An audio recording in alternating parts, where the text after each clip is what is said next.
Thank you all very much for being here. And let me begin by saying, my friends, we are in the midst of a defining and pivotal moment for our country and the planet. And with so many crises converging upon us simultaneously, it is easy for us to become overwhelmed or depressed, or even to throw up our hands in resignation. But my message to you today is that if there was ever a moment in the history of our country where despair was not an option, this is that time.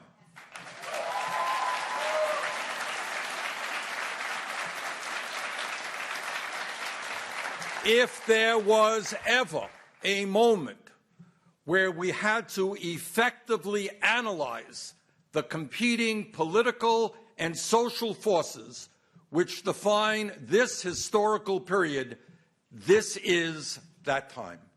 If there was ever a moment when we needed to stand up and fight against the forces of oligarchy and authoritarianism, this is that time.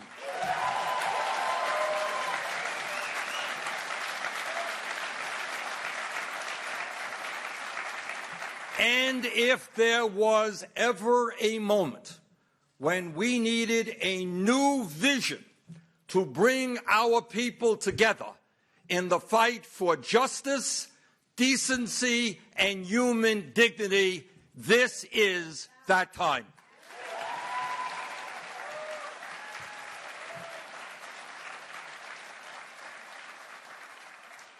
In the year 2019, the United States and the rest of the world face two very different political paths.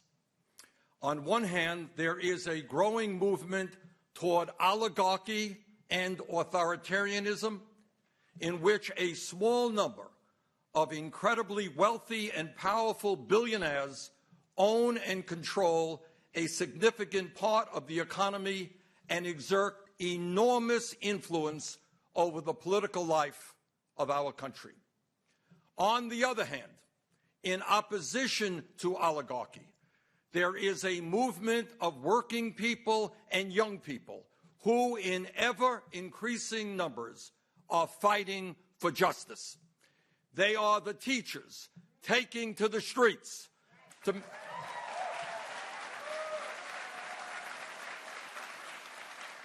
make certain that schools are adequately funded and that their students get a quality education. They are workers. They are workers at Disney, Amazon, Walmart, and the fast food industry. Standing up and fighting for a living wage of at least $15 an hour and the right to have a union.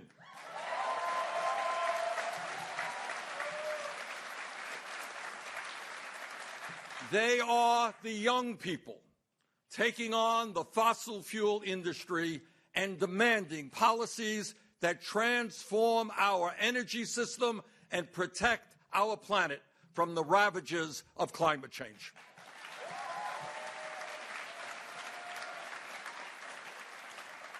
They are women who refuse to give control of their bodies to local, state, or federal politicians.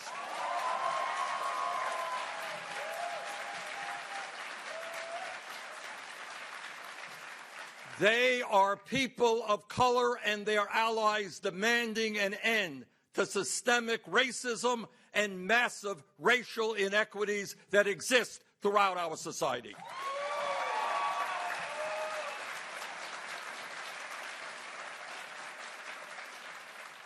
They are immigrants and their allies fighting to end the demonization of undocumented people and for comprehensive immigration reform.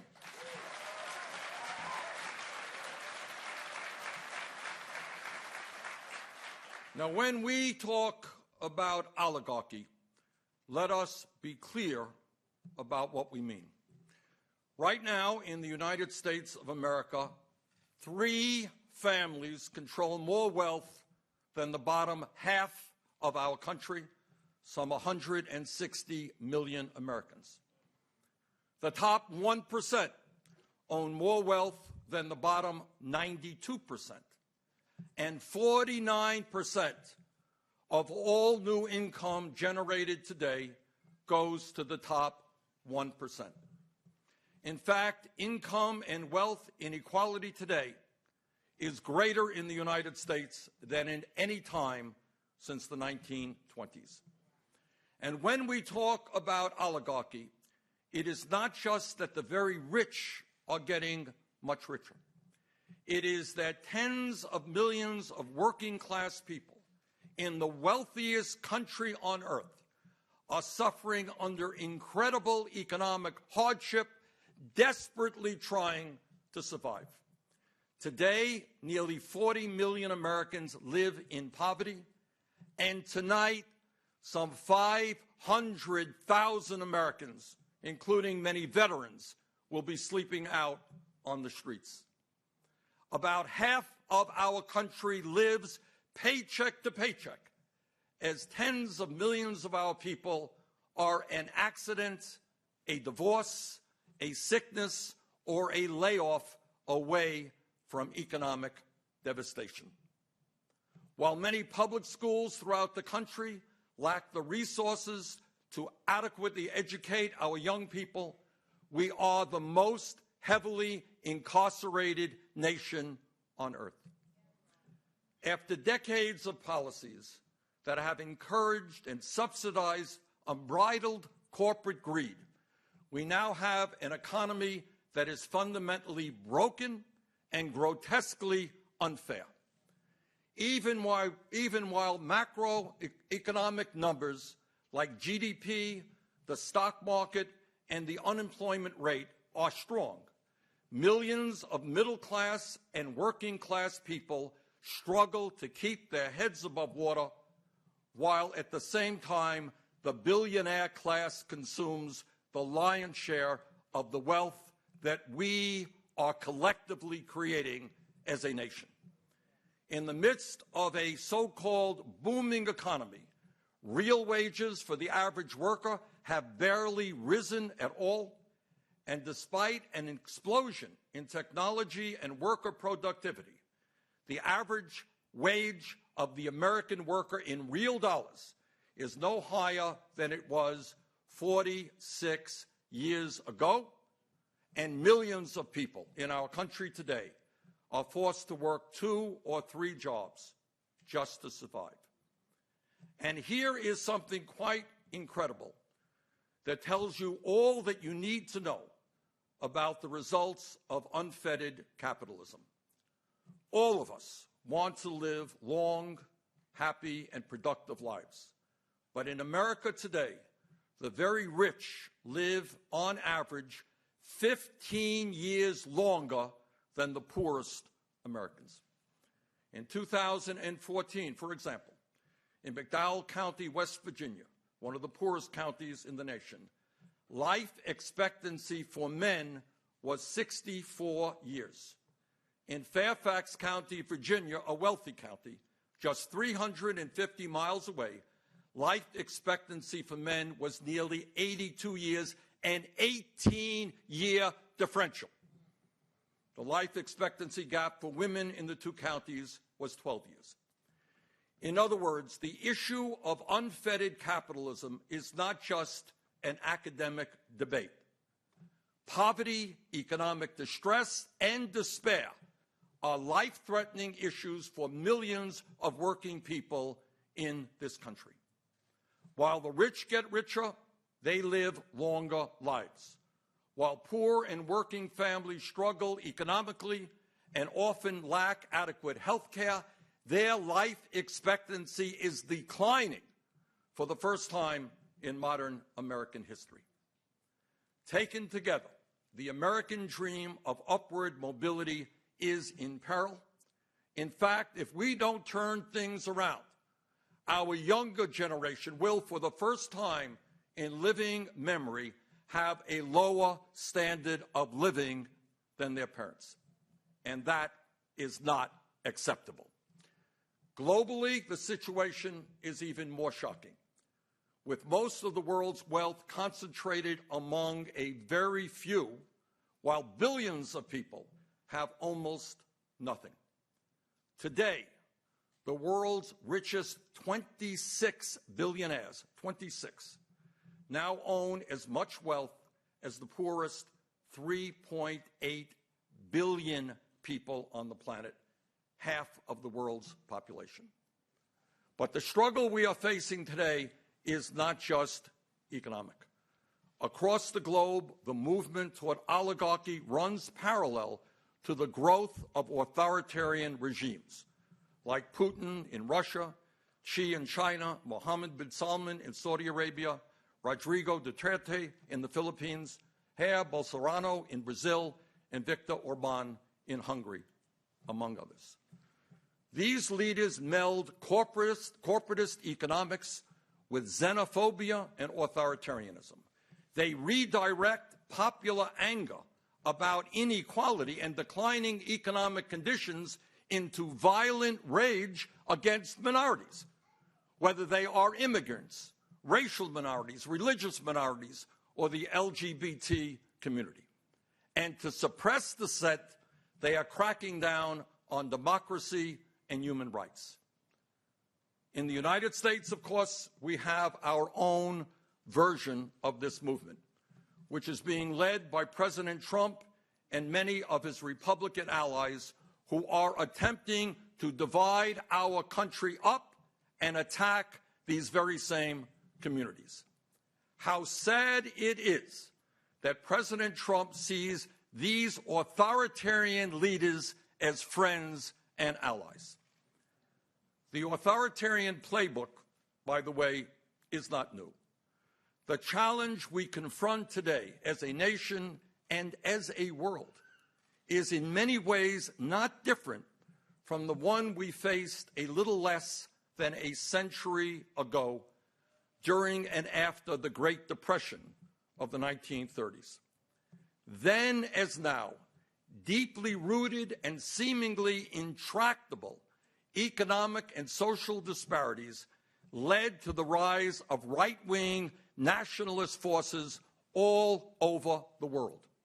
In Europe, the anger and despair was ultimately harnessed by authoritarian demagogues who fused corporatism, nationalism, racism, and xenophobia into a political movement that amassed totalitarian power, destroyed democracy, and ultimately murdered millions of people, including members of my own family. But we must remember that those were not the only places where dark forces tried to rise up and capture power.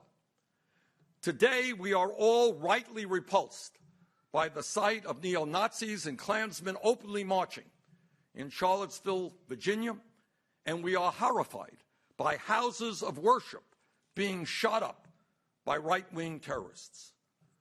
But on February 20th, 1939, over 20,000 Nazis held a mass rally, not in Berlin, not in Rome, but in Madison Square Garden, in front of a 30-foot banner of George Washington bordered with swastikas in New York City. New York City. But back then, those American extremists could not replicate the success of their authoritarian brethren across the ocean, because we in the United States, thank God, made a different choice than Europe did in responding to the era's social and economic crises. We rejected the ideology of Mussolini and Hitler, and we instead embraced the bold and visionary leadership of Franklin Delano Roosevelt, then the leader of the progressive wing of the Democratic Party.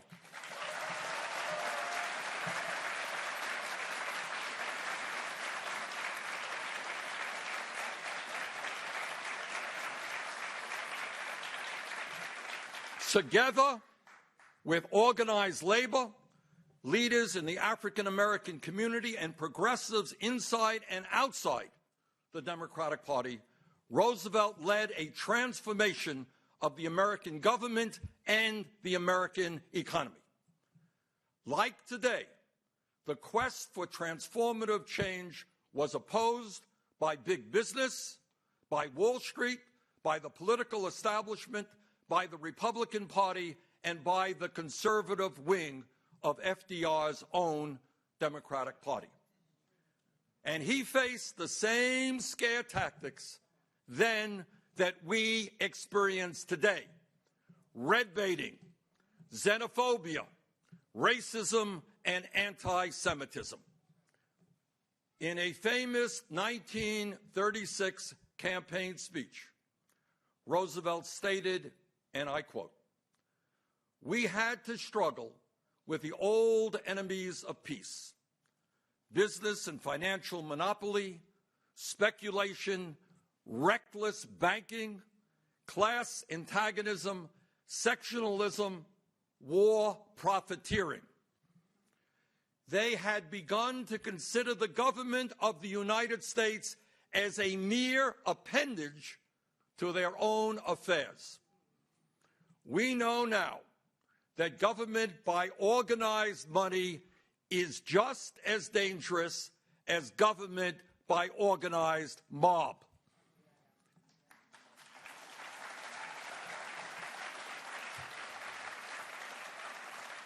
And Roosevelt concluded, and I quote, "Never before in all our history have these forces been so united against one candidate as they stand today. They are unanimous in their hate for me, and I welcome their hatred."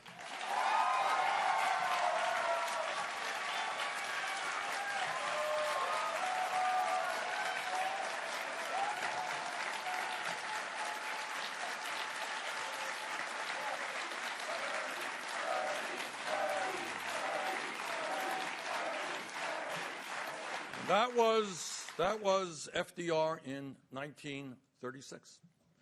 Now, although it does sound, I must say it does sound a little contemporary, doesn't it?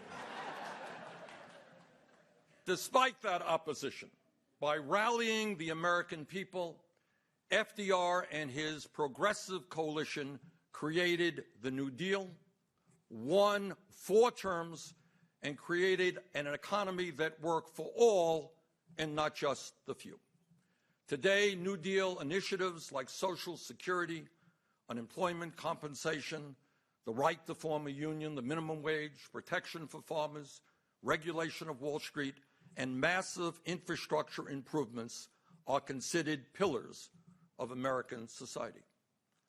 But while he stood up for the working families of our country, we can never forget that President Roosevelt was reviled by the oligarchs of his time, who berated these extremely popular programs as socialism. Similarly, in the 1960s, when President Lyndon Johnson brought about Medicare, Medicaid, and other extremely popular and important programs, he was also viciously attacked by the ruling class of this country. And here is the point. It is no exaggeration to state that not only did FDR's agenda improve the lives of millions of Americans, but the New Deal was enormously popular politically and helped defeat far-right extremism.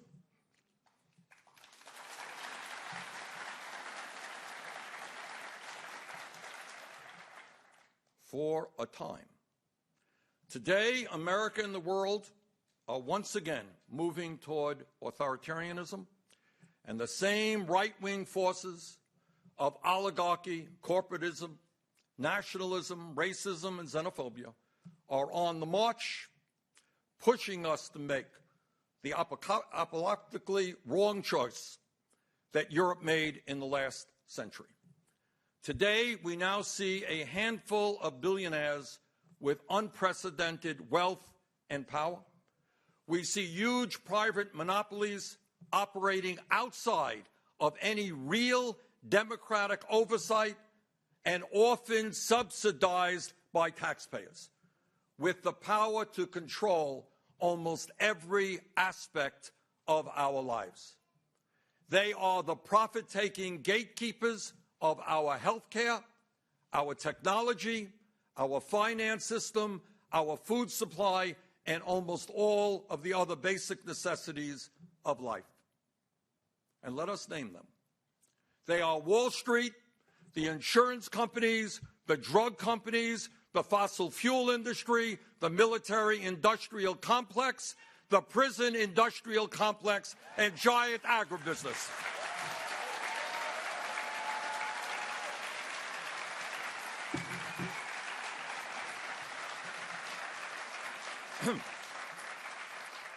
They are the entities with unlimited wealth who surround our nation's capital with thousands of well-paid lobbyists who, to a very significant degree, write the laws that we live under. Today, we have a demagogue in the White House who, for cheap political gain, is attempting to deflect the attention of the American people away from the real crises that we face, and instead is doing what demagogues always do, and that is to divide people up and legislate hatred. This is a president who supports brutal family separations, border walls, Muslim bans, anti-LGBT policies, deportations, and voter suppression.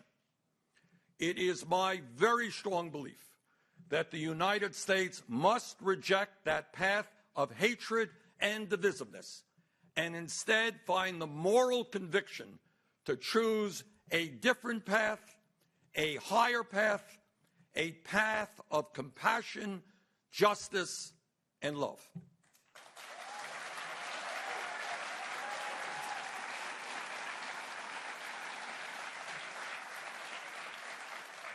And that is the path that I call democratic socialism.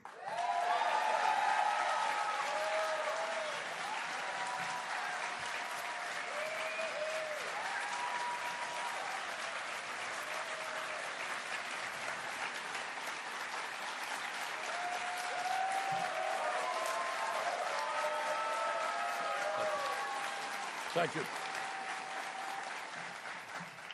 Over 80 years ago, Franklin Delano Roosevelt helped create a government that made transformative progress in protecting the needs of working families. Today, in the second decade of the 21st century, we must take up the unfinished business of the New Deal and carry it to completion.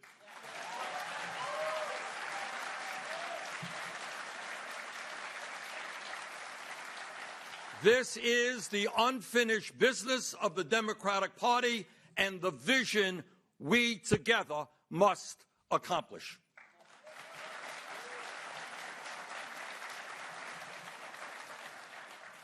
In order to accomplish that goal, it means committing ourselves to protecting political rights, to protecting civil rights, and to protect economic rights for all of the people in our country.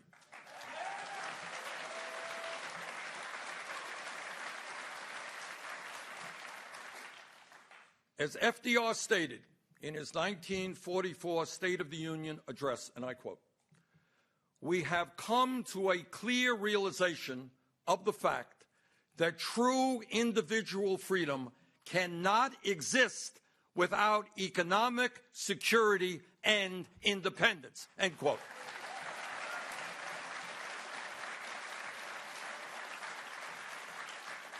Today, our Bill of Rights guarantees the American people a number of important constitutionally protected political rights. And while we understand that these rights have not always been respected, and we have so much work to do in order to protect those rights, we are proud that our Constitution guarantees freedom of religion, freedom of expression, freedom of assembly, a free press, and other rights, because we understand that we can never have true American freedom unless we are free from authoritarian tyranny.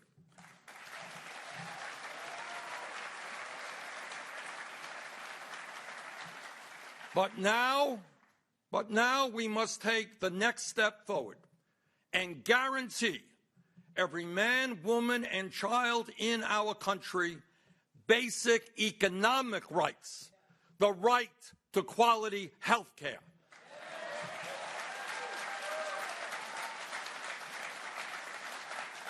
the right to as much education as one needs to succeed in our society, the right to a good job that pays a living wage, the right to affordable housing, the right to a secure retirement, and the right to live in a clean environment.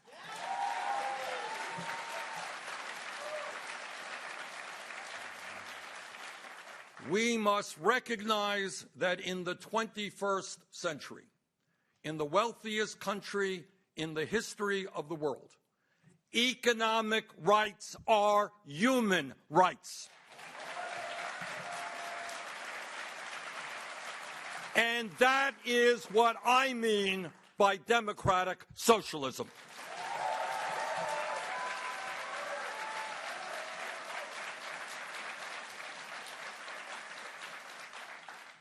As one of the great leaders in American history, Dr. Martin Luther King Jr. said, and I quote, "Call it democracy or call it democratic socialism, but there must be a better distribution of wealth within this country for all of God's children," end quote.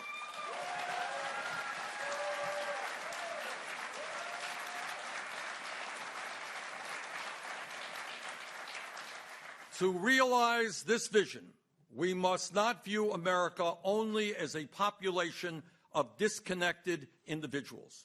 We must also view ourselves as part of, and I quote, "an inescapable network of mutuality tied in a single garment of destiny," end quote, as Dr. King put it. In other words, we are in this together.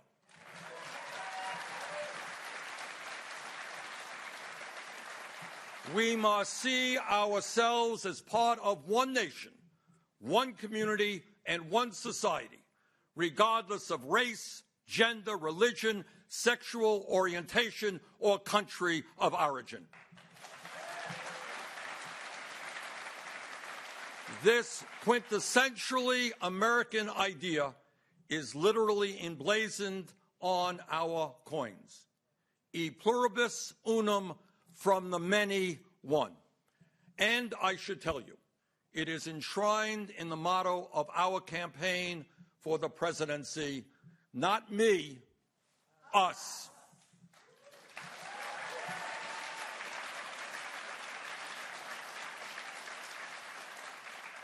Let me be clear.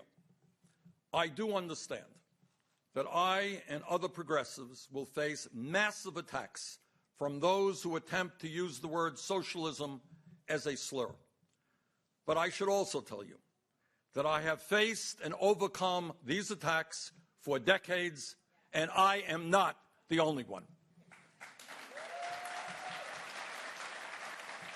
Let us remember that in 1932, Republican President Herbert Hoover claimed that Franklin Roosevelt's New Deal was, quote, "a disguise for the totalitarian state," end quote.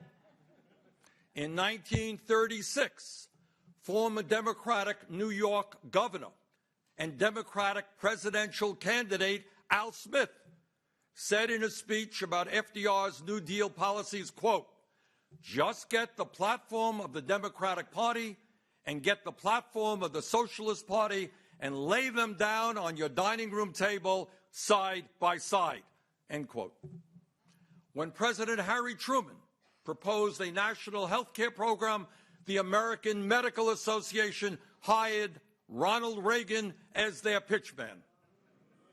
The AMA called the legislation that stemmed from Truman's proposal, quote, "socialized medicine," claiming that White House staff were, quote, "followers of the Moscow party line," end quote.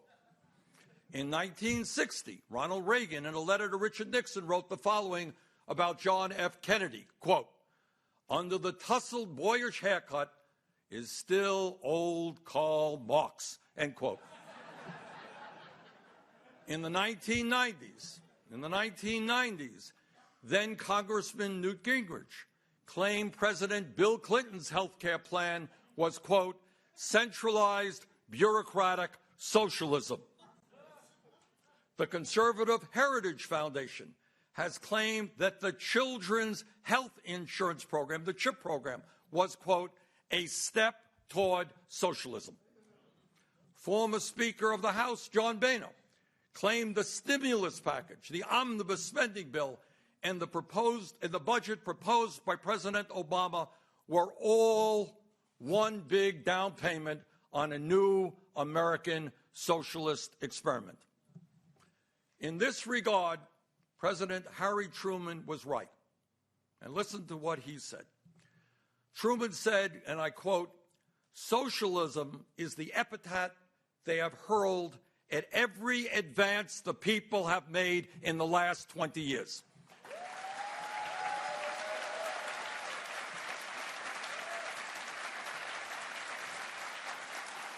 And this is Truman. This is a quote from Harry Truman. "Socialism is what they called Social Security. Socialism is what they called farm price supports. Socialism is what they called bank deposit insurance. Socialism is what they called the growth of free and independent labor organizations. Socialism is their name for almost anything that helps all of the people," end quote, Harry Truman.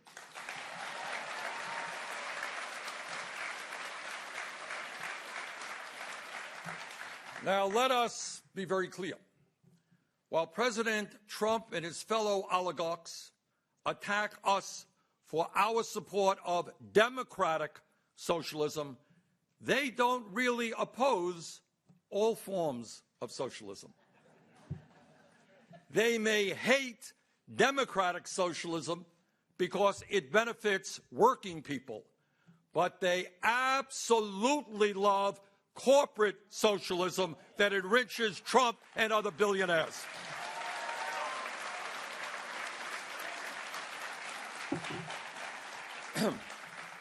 Let us never forget the unbelievable hypocrisy of Wall Street, the high priests of unfettered capitalism. In 2008, after their greed, recklessness, and illegal behavior created the worst financial disaster since the Great Depression, with millions of Americans losing their jobs, losing their homes, losing their life savings, Wall Street's religious adherence to unfettered capitalism suddenly came to an end. Overnight, Wall Street became big government socialists and begged for the largest federal bailout in American history, some $700 billion from the Treasury and trillions in support from the Federal Reserve. But it's not just Wall Street that loves socialism when it works for them. It is the norm across the entire corporate world. The truth is, corporate America receives hundreds of billions of dollars in federal support every single year, while these very same people are trying to cut programs that benefit ordinary Americans. If you are a fossil fuel company whose carbon emissions are destroying the planet, you get billions in government subsidies, including special tax breaks, royalty relief, funding for research and development, and numerous tax loopholes. If you are a pharmaceutical company, you make huge profits on patent rights for medicines that were developed with taxpayer-funded research. If you are a monopoly like Amazon, owned by the wealthiest person in America, you get hundreds of millions of dollars in economic incentives from taxpayers to build warehouses, and you end up paying not 1 penny in federal income taxes. If you are the Walton family, the wealthiest family in America, you get massive government subsidies because your low-wage workers are forced to rely on food stamps, Medicaid, and public housing in order to survive, all paid for by taxpayers. If you are the Trump family,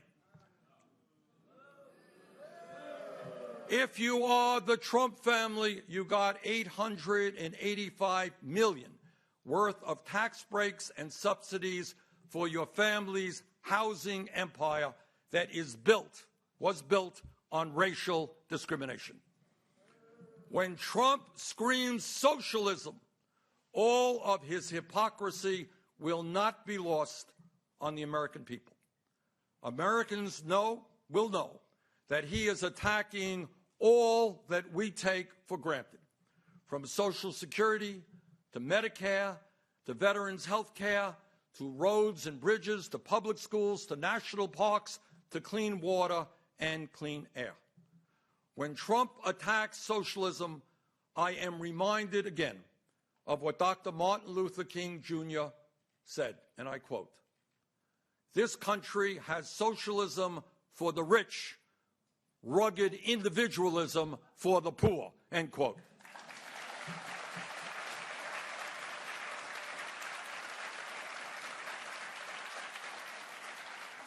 And that is the difference between Donald Trump and me.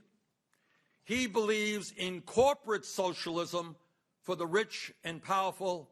I believe in a democratic socialism that works for the working families of this country.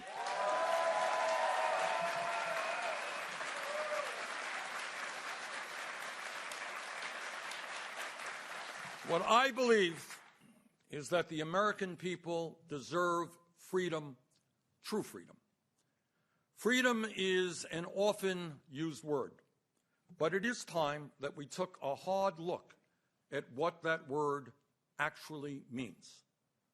Ask yourself, what does it really mean to be free? Are you truly free if you are unable to go to a doctor when you are sick, or face financial bankruptcy when you leave the hospital? Are you truly free if you cannot afford the prescription drugs you need in order to stay alive? Are you truly free when you spend half of your limited income on housing and are forced to borrow money from a payday lender at 200% interest rates? Are you truly free if you are 70 years old and forced to work because you lack a pension or enough money to retire? Are you truly free if you are unable to go to a college or a trade school because your family lacks the income? Are you truly free if you are forced to work 60 or 80 hours a week because you cannot find a job that pays you a living wage? Are you truly free if you are a mother with a newborn baby, but you are forced to go back to work immediately after the birth of that child because you lack paid family leave?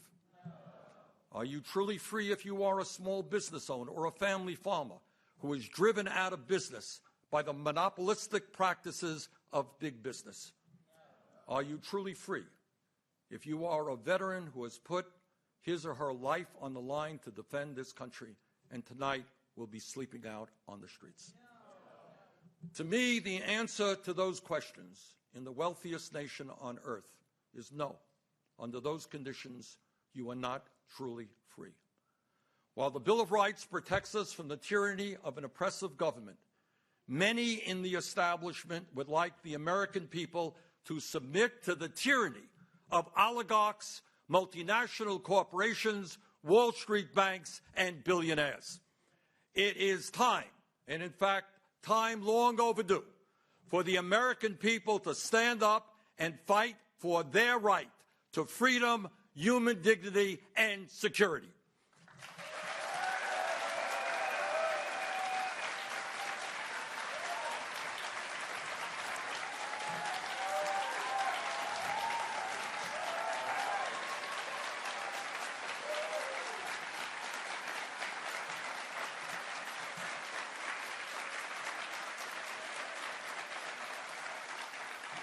And that is the core of what my politics and what this campaign is all about. In 1944, FDR proposed an economic Bill of Rights, but he died a year later and was never able to fulfill that vision. Our job, 75 years later, is to complete what Roosevelt started. And that is why today I am proposing a 21st century economic Bill of Rights.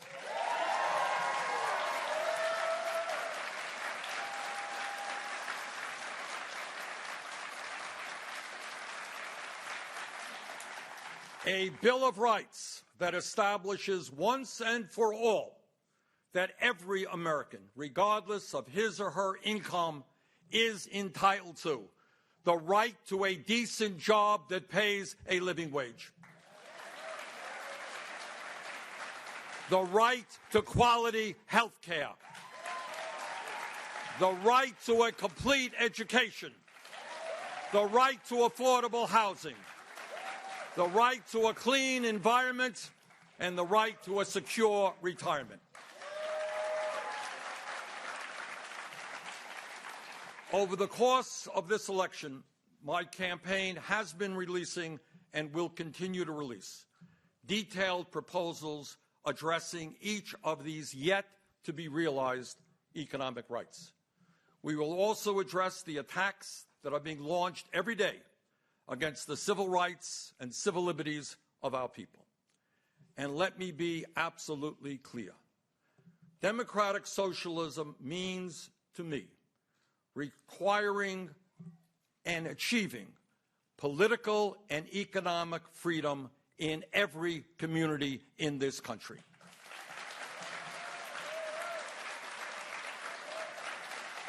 And let me be very, very clear as well when I state that the only way we achieve these goals is through a political revolution. A revolution in which millions of people get involved in the political process and reclaim our democracy by having the courage to take on the powerful corporate interests whose greed is destroying the social and economic fabric of our country.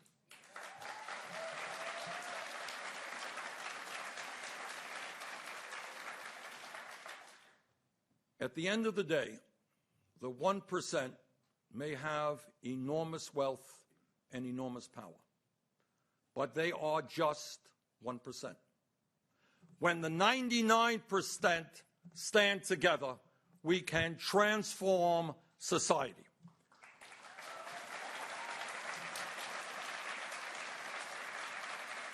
My friends, these are my values, and that is why I call myself a democratic socialist.